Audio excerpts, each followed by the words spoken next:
So today we'll be starting with the topic hepatocellular carcinoma from liver pathology. So let's get started. सबसे पहले what is hepatocellular carcinoma? It is a malignant tumor which is derived from hepatocytes. इसको हम HCC भी बोलते हैं, hepatocellular carcinoma. Okay अब सबसे पहले इसके रिस्क फैक्टर्स क्या हैं? दो तरह के रिस्क फैक्टर्स हो सकते हैं, मेजर एंड माइनर. मेजर को याद रखने का तरीका है ABCN. ओके, ए से alcohol abuse most common, aflatoxin. B से HBV इन्फेक्शन, सी से HCV इन्फेक्शन. अगले सी से सिरोसिस एंड एन से we have NASH, that is non alcoholic steatohepatitis. अब माइनर में HCC मतलब हेपेटोसेलुलर कार्सिनोमा, MW.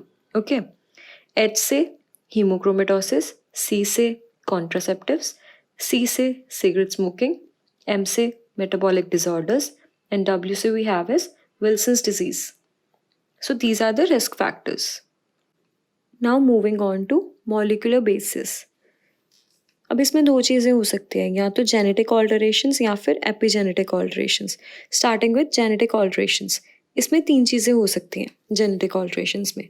या तो ट्यूमर सप्रेसर जीन्स की इनएक्टिवेशन हो जाए, ऑन्कोजीन्स की एक्टिवेशन हो जाए, या DNA रिपेयर जीन्स में म्यूटेशन हो जाए. ठीक है, अब DNA रिपेयर जीन्स में क्यों म्यूटेशन हो जाती है? जब रीजनरेशन, रिपेयर और डेथ का साइकिल बार बार चलता है, उस वजह से DNA रिपेयर जीन्स में म्यूटेशन आ जाती है. Next is inactivation of tumour suppressor gene. Tumour suppressor genes like TP53 etcetera, इनकी क्या हो जाती है? Inactivation. Next is activation of oncogenes. Oncogenes like KRAS, TGF alpha, beta catenin, इनकी क्या हो जाती है? एक्टिवेशन.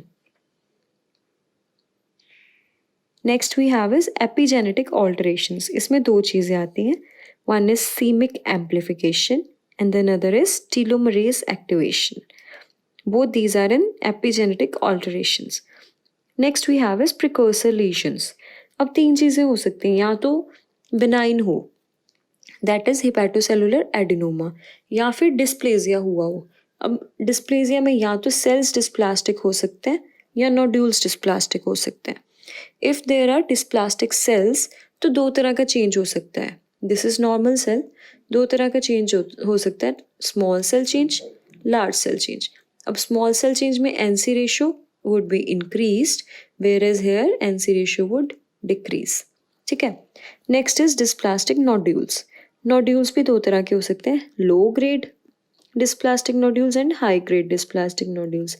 इसको हम क्या बोलते हैं? LGDN, इसको HGDN.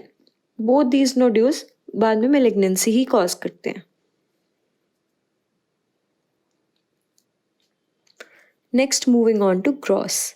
इसमें हमें ग्रॉसली क्या देखने को मिलता है? या तो नोड्यूल्स देखने को मिलेंगे या फिर areas of haemorrhage and necrosis हमें देखने को मिलेंगी. Like this is a liver, तो हमें नोड्यूल्स दिखेंगे और एरियाज दिखेंगे हैमरेज एंड नेक्रोसिस के. ठीक है, तो अब नोड्यूल्स तीन तरह के हो सकते हैं. They can be unifocal, multifocal और इनफिल्ट्रेटिंग टाइप ऑफ नोड्यूल्स. ठीक है, if it is unifocal, unifocal means uni means one, only one foci is there of nodule. ठीक है. Multifocal, multi means many, many foci of nodules are there. बहुत सारे nodules हैं. In infiltrating type, the whole tissue is involved. Okay, so these were the types of nodules. और हमें क्या देखने को मिलेगा? Areas of hemorrhage and necrosis. Now based on this, the color would be different. If the color is light brown, then that means areas of hemorrhage. Why is the color light brown? Due to areas of hemorrhage. Yellow white due to areas of necrosis. Greenish brown due to bile production.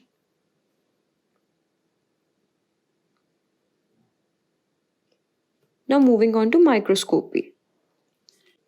अब microscopy में तीन चीज़ें हैं, या तो होगा वो well differentiated, या फिर मॉडरेटली डिफरेंशिएटेड, या फिर poorly differentiated. What is in well differentiated? Well differentiated में हमें देखने को मिलेगा कि जो ट्यूमर सेल्स हैं वो बाइल प्रोडक्शन कर रहे हैं, and this is very important, note it. Okay, bile production by tumour sales in well differentiated. अब इसके दो पैटर्न्स होंगे, trabecular and acinar. Moderately differentiated, इसमें 3 तरह की वैरायटीज हमें देखने को मिलती हैं, solid, serous and clear cell. Poorly differentiated in this we have is pleomorphic cells. See, these are the tumor cells. And here you can see cirrhosis हुई है. Trabecular pattern means sinusoids बन जाते हैं. Okay. Now clinical features. इसमें क्या होगा? Ill defined upper abdominal pain होगा, malaise, fatigue and weight loss. Now serum markers.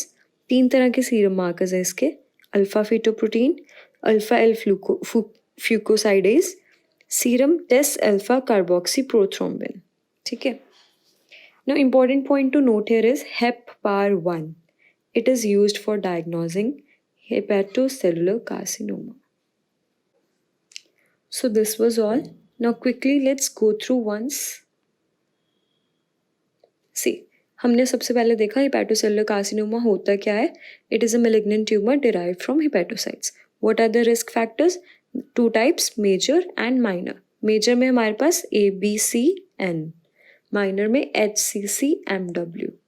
ठीक है. ए से alcohol abuse, aflatoxin, HBV infection, HCV infection, cirrhosis and NASH. Minor में we have is hemochromatosis, contraceptives, cigarette smoking, metabolic disorders and Wilson's disease. Next moving on to molecular basis. इसमें हमने 2 चीज़ें देखी, genetic ऑल्ट्रेशंस and epigenetic ऑल्ट्रेशंस. Genetic ऑल्ट्रेशंस में 3 चीज़ें थी, या तो DNA रिपेयर जीन्स में म्यूटेशन हो जाए, या प्रोटो ऑन्कोजीन्स की एक्टिवेशन हो जाए, या ट्यूमर सप्रेसर जीन्स की इनएक्टिवेशन हो जाए. ठीक है. उसके बाद एपिजेनेटिक ऑल्ट्रेशंस में we had 2 things. One is CMYC amplification and other is telomerase activation. Next we studied about the precursor lesions, या तो एडिनोमा हो, या डिस्प्लास्टिक सेल्स हो, या डिस्प्लास्टिक नोड्यूल्स हो. फिर उसके बाद we studied about the grossly हमने बात की कि 2 चीज़ें देखने को मिलेंगी, नोड्यूल्स होंगी and areas of haemorrhage and necrosis होंगे. अब नोड्यूल्स 3 तरह के होते हैं, यूनिफोकल, मल्टीफोकल, इनफिल्ट्रेटिंग. ठीक है. Then based on the colour हमने इसको 3 तरह से इसको क्लासिफाई कर दिया, light brown, yellow white and greenish brown. White is greenish brown due to bile production by tumour cells. Next we moved on to microscopy. हमने बोला कि 3 तरह से हो सकती है, well differentiated, moderately and poorly. Well में क्या है? Bile production by tumour cell. 2 patterns होंगे, ट्रेबिकुलर एंड एसिनार. मॉडरेट में 3 वेराइटीज होंगी, solid, serous and clear cell. इन पुअरली प्लियोमॉर्फिक सेल्स होंगे. क्लिनिकल फीचर्स क्या है?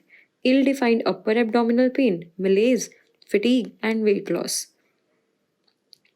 नेक्स्ट हमारे पास इसमें 3 सीरम मार्कर्स हैं, alpha fetoprotein, alpha L fucosidase, serum des alpha carboxy prothrombin, and HepPAR1 is used for diagnosing HCC. So that was all for this topic. If you enjoyed watching the video, please hit the like button. For more such videos, subscribe to our channel. If you need the PDF of these notes, DM us on the number given in the description box. Thank you.